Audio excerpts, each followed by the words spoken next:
Amém. Vamos abrir nossa Bíblia no Evangelho de Mateus. Evangelho de Mateus, capítulo 5.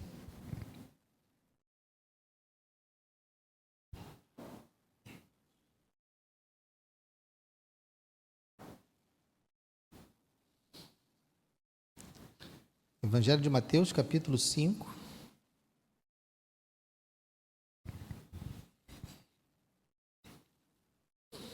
Vamos ler dos versos 21 ao verso 26.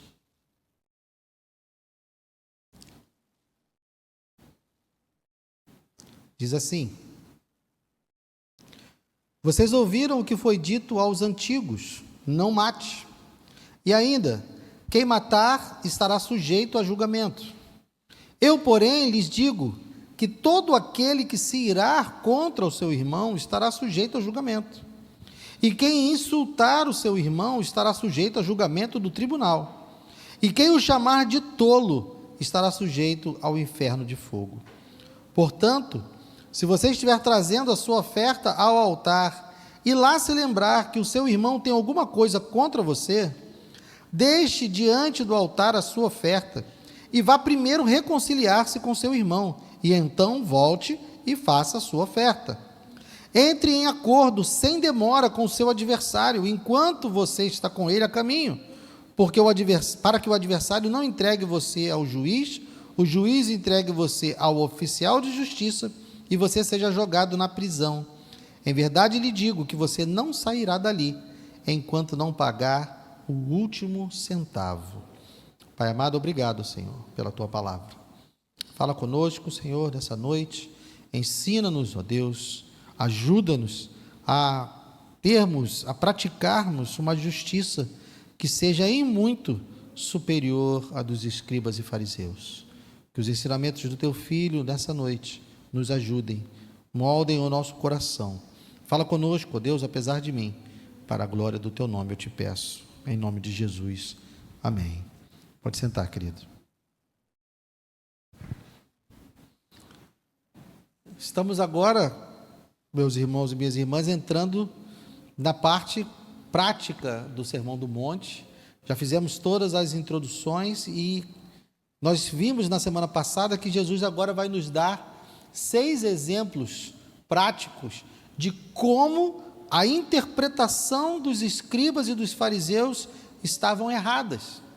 Ele vai agora mostrar de uma forma prática, vai fazer as aplicações, nos mostrando que os escribas e fariseus, até aquele momento, não tinham entendido a lei e estavam fazendo o povo errar, porque não sabiam, não tinham identificado o espírito da lei, não conseguiram alcançar o propósito da lei. Então, falamos também na semana passada a respeito dessa fórmula, né, que vai se repetir nos 6 exemplos, que é Jesus dizendo: vocês ouviram o que foi dito, e depois ele introduz: eu, porém, lhes digo. Nós vimos que Jesus está falando não da lei de Moisés, porque se ele fosse falar da lei de Moisés, ele teria dito como está escrito, ou como vocês leram. Mas não, quando ele fala ouviram, ele está falando aqui dos ensinos dos escribas e fariseus, porque nós vimos que a maioria das pessoas já não lia mais o texto bíblico, porque era escrito em hebraico, e eles agora já não falavam mais o hebraico e dependiam da mediação dos escribas e fariseus. Então, eles ouviram aquilo que os escribas e fariseus falavam, e Jesus, então, usando essa fórmula, ele vai fazer esse comparativo, nos mostrando de maneira prática de como nós vamos exceder a justiça dos escribas e dos fariseus. Então, Jesus esclareceu qual era a sua atitude em relação à lei. Nós vimos que Jesus afirma categoricamente que ele não veio revogar a lei, mas veio cumpri-la. Ele veio também exortar os seus discípulos a cumprir a lei da maneira como Deus quer que ela seja cumprida. Então, ele começa com esses exemplos e hoje nós vamos ver o primeiro exemplo, que está baseado no mandamento de não matar. Não matar é um dos 10 mandamentos. Então, como pode ser que Jesus esteja questionando aquilo que eles ouviram, né? Não mate. De que maneira a gente pensa, bom, mas se Jesus está questionando o ensino dos escribas e fariseus, ele não está questionando a lei de Moisés. Mas o primeiro exemplo que ele traz é o não mate. Mas percebam aqui que o erro já começa em um acréscimo. Porque ele diz o quê? Vocês ouviram o que foi dito aos antigos, não mate, e ainda, quem matar estará sujeito a julgamento. Então, os escribas e fariseus, eles pegam o mandamento de não matar e incluem essa frase, essa observação de que quem matar estará sujeito a julgamento. E também você pode olhar para esse acréscimo e dizer, tá bom, Guilherme, mas o que tem de errado aí? Não matar é isso que Deus quer, Deus não quer que mate. E se você matar, você está sujeito a julgamento. E aí, qual o problema? Por que então que Jesus está questionando essa forma que os escribas apresentaram o mandamento de Deus? Primeira coisa, faz parecer, irmãos, dessa forma simplesmente, faz parecer que o mandamento de Deus tem como único objetivo evitar que seja cometido um homicídio. Bom, não pode matar uma pessoa, eu não posso ir lá e dar um tiro em alguém, eu não posso ir lá e dar uma facada em alguém. Então faz a maneira como os escribas apresentam, sem todas as implicações que Deus traz na sua lei, olhando simplesmente para a maneira como eles falam, parece que eu só preciso não matar alguém. Então esse é o primeiro ponto. O mandamento, e nós vamos ver isso, Jesus vai nos explicar isso, que o mandamento vai para muito além de um homicídio, concretamente falando, de você ir lá e tirar a vida de alguém. O propósito do mandamento, o espírito da lei, ele vai muito além da letra. A letra da lei diz apenas não mate, mas o espírito da lei nos diz mais. Então esse é o primeiro ponto. A maneira como eles apresentam faz parecer que o objetivo de Deus é simplesmente impedir os homicídios. E a segunda questão que está apresentada nesse complemento é que associa a esse mandamento uma punição que é meramente terrena. Quando ele diz que quem matar estará sujeito a julgamento, eles não fazem nem mesmo uma referência ao divino, uma referência ao Senhor. Da maneira como os escribas e fariseus formularam, era para simplesmente impedir o homicídio e a consequência do homicídio era simplesmente você ser julgado por um magistrado civil. Você iria cumprir a pena, você seria morto, porque a pena para o homicídio era a morte. Então, ao olhar para a maneira como eles apresentam esse mandamento, eles limitam o alcance, o propósito de Deus no seu mandamento de não matar. Porque se você olhar dessa forma, e nós, acredito que todos nós aqui nessa assembleia, se disserem assim, Guilherme, você não pode matar. Eu não sei você, mas eu não teria coragem de matar alguém. Eu não consigo me imaginar matando alguém. Eu acho que a maioria de nós aqui não consegue se imaginar matando alguém. Vocês concordam comigo que seria relativamente fácil não matar? Eu já tenho quase 50 anos e nunca cheguei nem perto de matar alguém. Eu acredito que a maioria de vocês também não tenha chegado, não tenha empunhado uma arma, não tenha pego uma faca, não tenha ido para cima de alguém, acho que a maioria de nós. Então, se nós olharmos para o mandamento de Deus de não matar e imaginar que isso se refere única e exclusivamente a tirarmos a vida de alguém, esse mandamento seria fácil para a grande maioria das pessoas. E é esse o ponto que os escribas e fariseus fazem.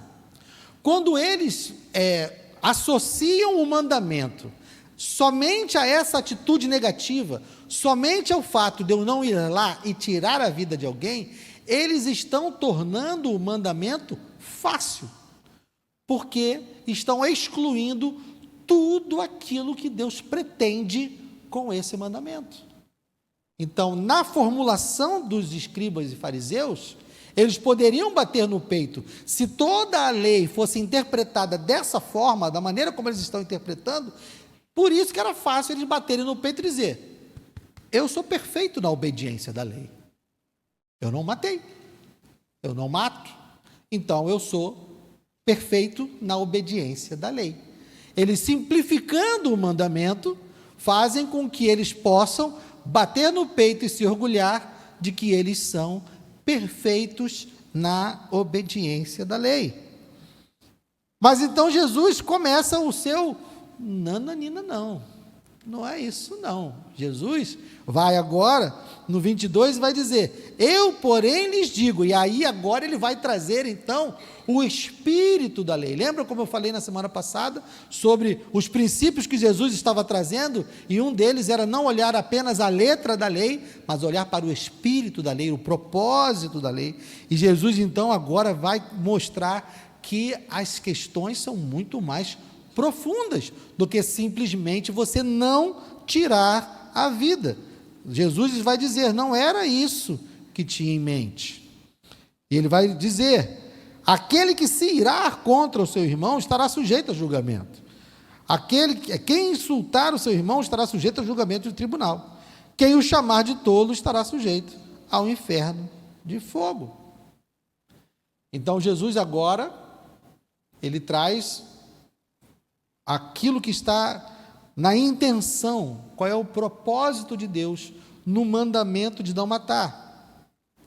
Porque, de novo, na visão dos escribas e fariseus, era nessa visão dos escribas e fariseus, por exemplo, que o jovem rico se aproximou de Jesus e disse: Senhor, mestre, eu tenho obedecido os mandamentos. Quando ele pergunta: mestre, o que faço para obter a vida eterna? Jesus diz para ele: conhece os mandamentos?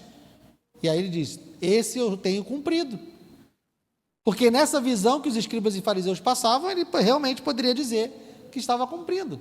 O próprio apóstolo Paulo, antes da sua conversão, ele olhava para a lei do Senhor e pensava: eu sou perfeito na obediência da lei. E a descoberta, depois fica como lição de casa, você ler Romanos capítulo 7, você ouvir o relato de Paulo no momento em que ele entende qual é o propósito, qual é o espírito da lei. Então, Romanos 7 vai mostrar como Paulo, então, percebe que ele não era, pelo contrário, quando ele entende o propósito da lei, ele percebe que ele não era perfeito, pelo contrário, ele era um grande pecador. Isso vai estar descrito lá em Romanos 7. Mas Jesus, então, vai iniciar essa apresentação tratando de 3 pontos. Nesse exemplo que ele nos traz, do não matar, Jesus vai apresentar, então, a sua contraposição, a sua argumentação contra a interpretação dos escribas e fariseus em 3 pontos. Então, o primeiro ponto que Jesus vai atacar é justamente esse: não é apenas a letra da lei, mas é o espírito da lei que nós precisamos buscar, que nós precisamos cumprir. Então, nesses versos 22 e 23, no verso 22, desculpa, somente no verso 22, ele está tratando dessa questão, desse ponto, de olhar para o espírito da lei. E aqui ele vai falar de 3 coisas também. Ele vai falar, primeira coisa, da ira. Percebam que dentro do mandamento não matar, não mate, existe então em Deus a intenção que nós e que nenhum de nós carregue no seu coração uma ira, um ódio contra o seu próximo. Porque o mandamento de não matar, ele aponta para a imagem e semelhança que todo ser humano nessa face da terra carregam, a imagem e semelhança de Deus.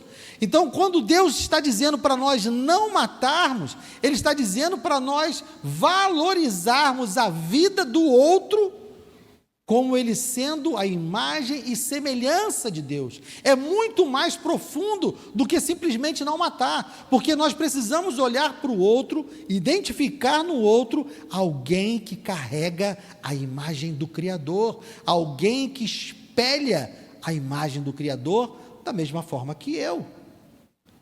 Porque o que nos distingue de todo o restante da criação é justamente o fato de nós carregarmos a imagem e semelhança do Criador. Nenhuma outra criatura carrega essa imagem.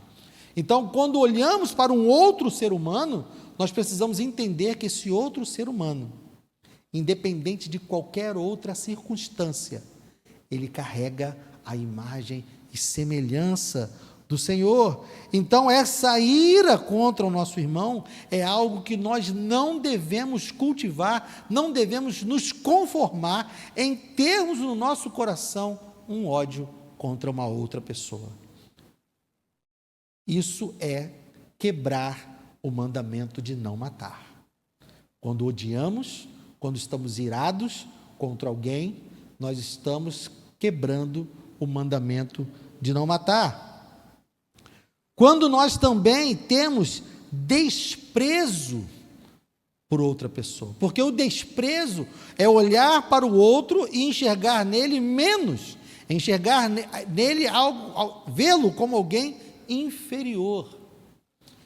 Então, se nós olharmos para o irmão, não estou irado com ele, mas eu o desprezo, eu considero ele como nada, eu considero ele como alguém que quero longe da minha vida, porque ele não me acrescenta em nada, ele não é útil em nada. Então, esse desprezo, as expressões que Jesus está falando aqui, de irar-se contra o irmão, insultar o seu irmão e o chamar de tolo, está apontando para essas disposições do coração. A disposição de vocês ter ódio contra uma pessoa, a disposição de você desprezar essa outra pessoa e também de você vilanizar uma outra pessoa como ela sendo digna de violência, digna de ódio. Porque essas três disposições do coração estão integradas.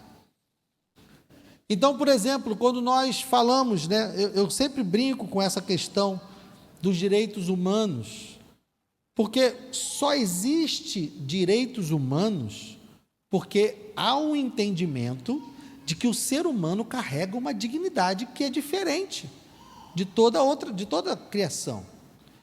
Então, eu acho um paradoxo, uma contradição, alguém que não acredita em Deus, alguém que não acredita no relato criacional da Bíblia, defender os direitos humanos. Porque os direitos humanos são baseados justamente no fato de nós sermos imagem e semelhança de Deus. A dignidade do ser humano advém do fato de nós sermos imagem e semelhança de Deus. Eu acho interessante alguém que não acredita em Deus defender direitos humanos.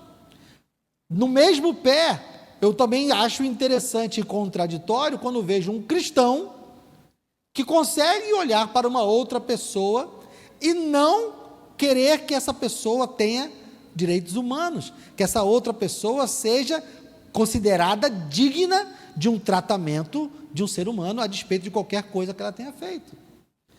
Então, uma expressão que simboliza isso que Jesus está combatendo, é uma coisa que virou um bordão hoje nos nossos dias, infelizmente, mas quando alguém fala assim, direitos humanos para humanos direitos, já ouviram falar disso? Como se os direitos humanos fossem só para os humanos que prestam.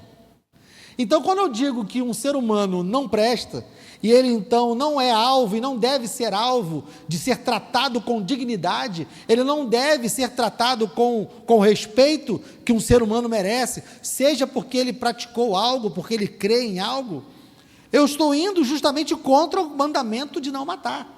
Porque Jesus está dizendo que eu não posso me irar, que eu não posso desprezar e eu não posso vilanizar quem quer que seja, porque esse alguém carrega a imagem e semelhança de Deus. Então, quando fazemos isso e estamos então quebrando o mandamento no seu espírito. Jesus aqui, nesse primeiro ponto, no versículo 22, ele está nos mostrando que precisamos olhar além da letra da lei, além daquilo que está escrito e entender qual é o espírito, qual é a intenção de Deus. E a intenção de Deus é justamente essa, que nós olhemos para o próximo como alguém que carrega a dignidade de ser imagem e semelhança de Deus. E por isso nós não podemos odiá-lo, nós não podemos desprezá-lo, e nós não podemos usar argumentos, usar adjetivos que vão justificar eu tratá-lo de uma forma diferente e não dar a ele a dignidade que lhe é devida por ser imagem e semelhança de Deus. Ok? Então, você pode parar e pensar assim, bom, Guilherme, mas Jesus xingou pra caramba os escribas e fariseus, né? Se você pegar lá o capítulo 23, aí está Jesus dizendo, ai de vós, escribas e fariseus hipócritas, e desce a lenha, né? Aí você pensa, poxa, Guilherme, mas Jesus está aqui dizendo que eu não posso chamar o cara de tolo, mas ele vai lá e desce o sarrafo dos escribas e fariseus. E aí, Guilherme, como é que fica isso? E Jesus lá no templo, quando ele encontra os vendilhões do templo, e ele vem e joga tudo para o alto, e aponta o dedo, diz para eles saírem da casa do Pai. E aí, Guilherme, como é que fica isso? Isso é fácil, gente. Jesus é Deus. Jesus, quando ele apresenta os seus ais, quando ele apresenta as suas sentenças contra os escribas e fariseus, quando Jesus apresenta as suas sentenças contra os vendilhões do templo, ele está apresentando o seu julgamento do Messias. Ele está cumprindo o mandato que recebeu do Pai. É Deus. Quem está condenando os escribas e fariseus é Deus. Quem está condenando os vendilhões do templo é Deus. Ele pode fazer isso. Eu não sou Deus. Eu não estou na mesma condição de Cristo. Eu não recebi o mesmo mandamento que Cristo. Eu não tenho a mesma função que Cristo. Então eu não posso fazer o que Cristo fez nessas situações. Nós precisamos entender que quando Jesus faz os seus julgamentos, ele faz os seus julgamentos no lugar, na posição do Messias, do Senhor. Ele é Deus. Então eu não posso usar esses exemplos para justificar quando eu me levanto e aponto o dedo para alguém e chamo ele de, ai de você, isso e aquilo, e você não pode isso e aquilo, e justificar, eu de repente ir lá e virar a banca de alguém e fazer uma violência e dizer, mas Jesus também fez, eu sou discípulo de Jesus, se ele fez eu também posso fazer. Existe essa diferença. Então por isso que não tem aqui uma contradição no que Jesus está nos dizendo a respeito do mandamento de não matar com aquilo que ele realiza ao longo do seu ministério. Ele não é como nós e nós não somos como ele. Nós precisamos fazer o que ele manda. E aqui ele nos diz que se nós nos irarmos, se nós desprezarmos e se nós vilanizarmos alguma pessoa, nós estamos quebrando o mandamento de não matar. Então esse é o primeiro ponto. Verso 22 vai falar do espírito da lei acima da letra da lei. Qual é a segunda abordagem de Jesus para nos apresentar, então, a sua contestação da interpretação dos escribas e fariseus? Versos 23 e 24. Portanto, se você estiver trazendo a sua oferta ao altar e lá se lembrar que o seu irmão tem alguma coisa contra você, deixe diante do altar a sua oferta, vá primeiro reconciliar-se com o seu irmão e então volte e faça a sua oferta. O que Jesus está nos alertando aqui? No mandamento de não matar, existe uma intenção de Deus que vai além do negativo. O que é o negativo? Não matar. O que Deus espera de nós, que identificando no outro alguém que é imagem e semelhança de Deus, identificando no outro alguém que é alvo também do amor de Deus, nós precisamos, além de simplesmente não fazer, eu não estou insultando, eu não estou mirando, eu não estou vilanizando, eu não estou desprezando. Essa é a parte negativa do mandamento. Eu estou cumprindo o mandamento em não fazer aquilo que eu não posso fazer. Mas o mandamento também tem em si, carrega no seu bojo, na sua intenção, uma questão positiva, aquilo que eu preciso fazer. E o que Jesus está nos mostrando nesses versos 23 e 24, é que não basta eu não fazer, eu preciso ser ativo, eu preciso ser militante, na intenção de manter a comunhão com a pessoa. Não basta eu não me irar contra ele, não basta eu não odiá-lo, não basta eu não desprezá-lo, eu preciso militar, eu preciso avançar na direção do próximo, na direção do outro, para que haja um relacionamento entre nós. Guilherme, eu não tenho nada contra ele não, eu só não quero ele perto de mim, eu só não quero me relacionar com essa pessoa. O que Jesus está dizendo é que nós precisamos, sim, nós temos, e ele dá uma importância tão grande a isso, a essa ação de buscar a conciliação, essa ação de buscar a comunhão, que ele dá um exemplo aqui de uma interrupção na adoração. Se você estiver trazendo a sua oferta ao altar, e lá se lembrar que seu irmão tem alguma coisa contra você, interrompa essa oferta, interrompa essa adoração, interrompa esse momento que você está levando algo para Deus, pare e vá se reconciliar com essa pessoa. Esse é o nível de importância que Jesus está apresentando aqui.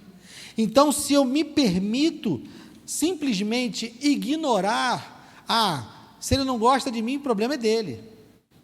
Se ele que vai ter que me engolir, né? A gente tem umas frases meio marcadas, né? Isso é problema dele. Não. O que Jesus está dizendo aqui é que isso é problema nosso. Porque se eu me conformar em saber que eu tenho um irmão que tem algo contra mim, e se eu simplesmente me contentar com isso, e disser, isso é um problema dele, não meu, Jesus está dizendo que eu estou quebrando o mandamento de não matar.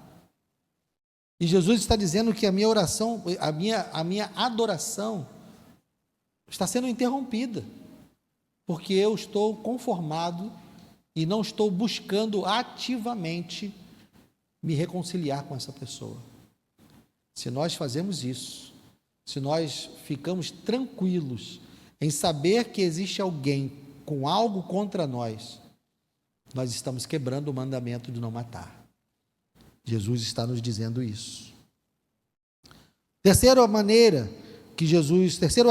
de Jesus contra a interpretação dos escribas e fariseus, versos 25 e 26.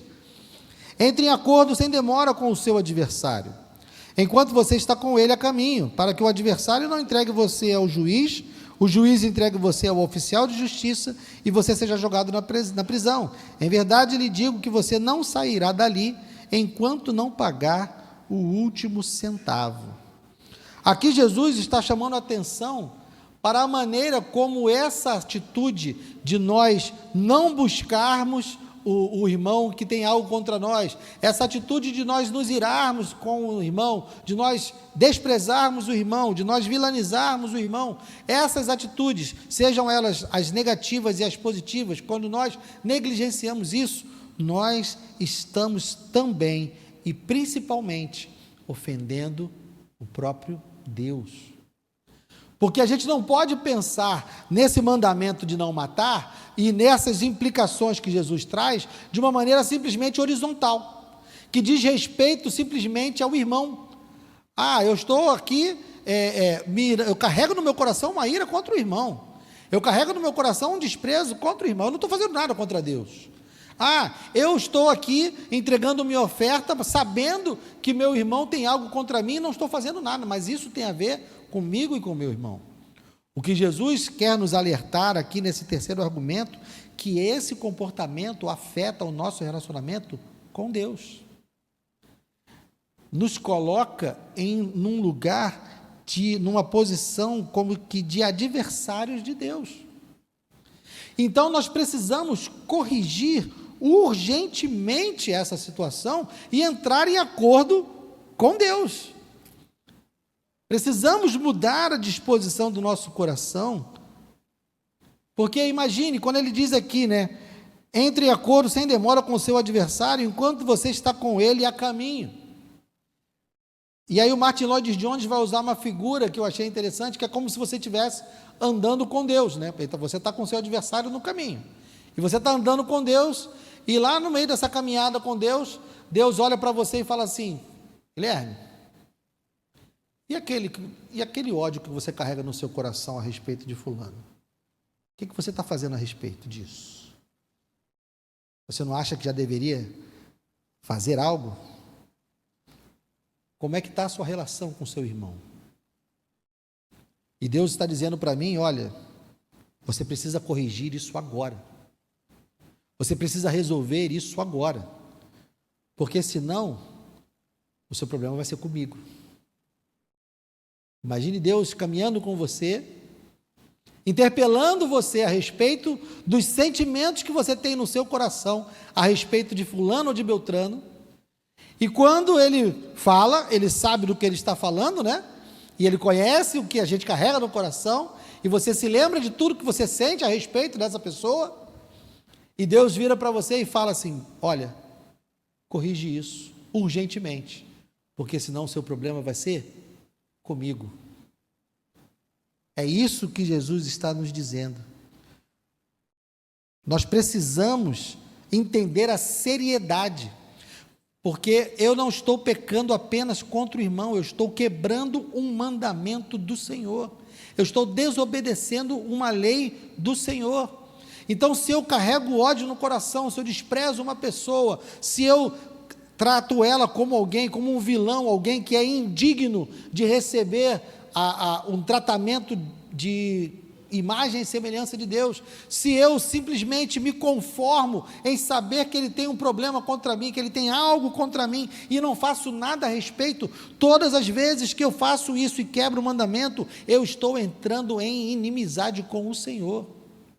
E Jesus está alertando: entre em acordo sem demora com Deus. Então esse alerta é muito importante.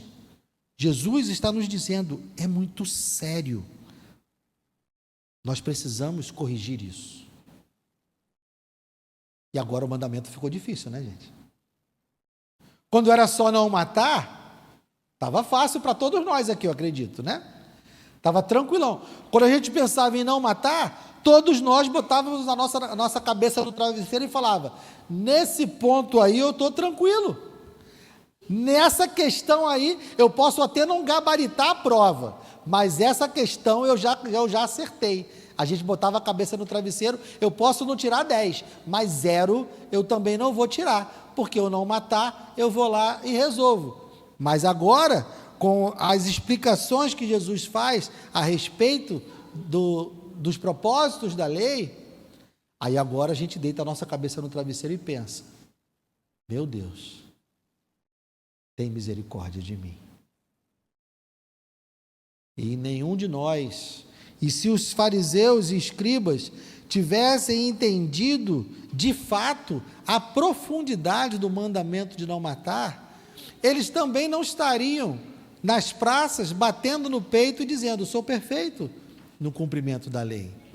Então, ao conhecermos profundamente agora, com Jesus nos trazendo a correta interpretação do mandamento de não matar, nós somos obrigados então a reconhecer o nosso pecado. A lei, ao olharmos para a lei da forma como Deus quer, ao olharmos para a lei da maneira que Deus entende que nós devemos cumprir, aí nós olhamos para ela e voltamos os olhos para nós, e olhamos para a lei da maneira como Deus quis, e olhamos para nós e entendemos a nossa inadequação. Entendemos o quê? A nossa pobreza. E voltamos lá então para as bem-aventuranças, quando olhamos para a lei de Deus, da maneira como ela deve ser olhada, quando interpretamos a lei de Deus da maneira que ela deve ser interpretada, nós então voltamos lá para a primeira bem-aventurança do Sermão do Monte e pensamos: eu estou falido espiritualmente, eu preciso de um Salvador. Eu preciso então reconhecer e confessar os meus pecados, porque eu quebro o mandamento de não matar, sim, mesmo que eu não tenha enfiado a faca em ninguém, dado um tiro em ninguém, eu quebro o mandamento de não matar. Eu carrego no meu coração sentimentos contra algumas pessoas, se não de ódio, de desprezo, se não de desprezo, de enxergar nele e colocar nele adjetivos que justifiquem ele ser tratado de uma maneira indigna, ou simplesmente não milito e não corro atrás e não trabalho e não busco restabelecer a minha comunhão com alguém que tem algo contra mim. E aí a gente então precisa voltar para Deus e dizer: Senhor, me perdoa, eu sou um pecador. Deus então nos lembra da maneira como Ele tratou os seus adversários, os seus inimigos. Porque da mesma forma que eu falei, Jesus tinha toda a autoridade para apontar e julgar e condenar os escribas e fariseus. Só que ele não tem autoridade para condenar apenas os escribas e fariseus. Ele tem autoridade para condenar a mim e a você. E ele tem razões para condenar a mim e a você. Se ele quisesse judicialmente nos processar, nos condenar e executar a sua pena contra nós, ele estaria sendo perfeitamente justo. Mas o exemplo que nós recebemos de Deus não é esse. Ele nos tratou com misericórdia. E nesse caminho que ele está andando conosco, quando ele pergunta para mim e fala assim: Guilherme, e esse sentimento aí no seu coração? Guilherme, você precisa corrigir isso urgentemente, porque se você não corrigir isso, o seu problema vai ser comigo. E ele pode acrescentar no seu argumento e dizer para mim: Guilherme, porque eu poderia ter feito isso com você, mas eu perdoei os seus pecados, eu perdoei as suas ofensas, eu ignorei a sua inimizade e mandei o meu filho morrer por você, quando você era meu inimigo, quando você trabalhava ativamente contra mim. Eu perdoei você e perdoei você com o preço da vida do meu filho. Então Deus, quando diz para nós que nós precisamos trabalhar ativamente para termos comunhão com o outro, quando Deus diz para nós que o não matar é muito mais do que simplesmente não tirar a vida, é buscar, é valorizar, é ter comunhão, é buscar realmente valorizar a vida do outro. Deus está falando de algo que Ele já fez. Deus está falando de algo do qual nós já fomos alvo. Eu e você estamos aqui porque Ele fez isso conosco. Então Ele está simplesmente dizendo para nós fazermos aquilo que Ele fez. Porque na verdade a gente quer fazer o que Ele fez lá com os escribas e fariseus, né? A gente quer fazer, ai de vós, né? O que a gente quer fazer é isso. Aí a gente usa o exemplo de Jesus.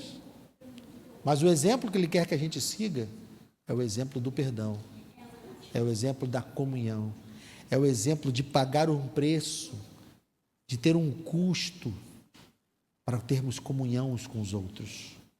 Então, não matar é amar. Não matar é militar, é trabalhar para ter um relacionamento. Então, se nós não fazemos isso, nós estamos quebrando o mandamento. Amém? Vamos ficar de pé.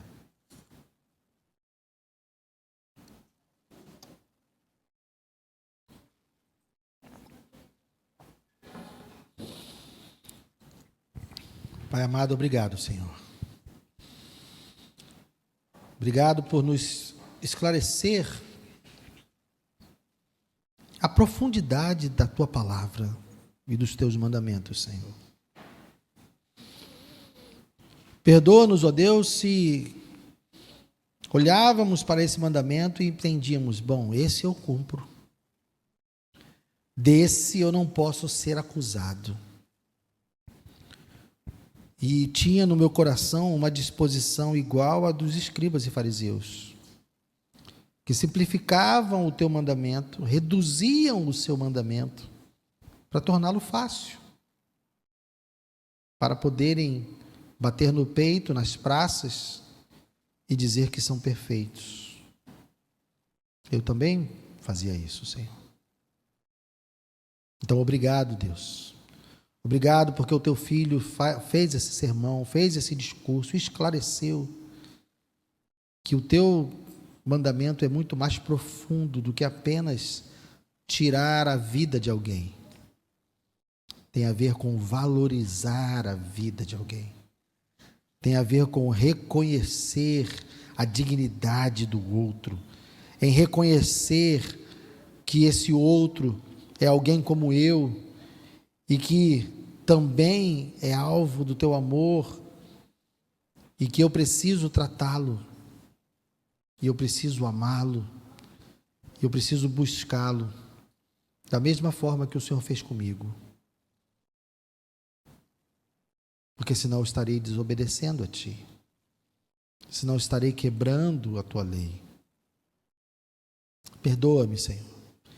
Confesso a Ti que tenho quebrado o mandamento do não matar. Confesso a Ti que, embora não tenha esfaqueado ninguém, nem baleado ninguém, nem atropelado ninguém, eu tenho matado pessoas de outras formas. Tenho permitido que eu seja um assassino de outras formas. Então eu te peço perdão, Senhor. E ajuda-me a mudar. Ajuda meus irmãos também, ó Deus, se eles chegaram à mesma conclusão que eu. Se teu Espírito falou no coração deles como falou no meu. E eles também estão nesse momento, ó Deus, se sentindo como transgressores da tua lei. Que o teu perdão alcance a todos nós nessa noite. E que a tua capacitação, ó Deus, que o poder do teu Espírito nos ajude a superar isso e a praticarmos uma justiça que supere em muito a dos escribas e fariseus, Senhor. Obrigado pela tua palavra, obrigado por essa noite. Leva-nos em paz, Senhor, para as nossas casas. Guarda, Senhor, o nosso caminho. Livra-nos de todo o mal, Senhor. E que a tua palavra ecoe no nosso coração e faça o efeito desejado e cumpra o propósito desejado e que sejamos transformados por ela. Muito obrigado, Senhor. Abençoa a vida dos meus irmãos, eu te peço em nome de Jesus. Amém. Obrigado, meus queridos. Deus abençoe.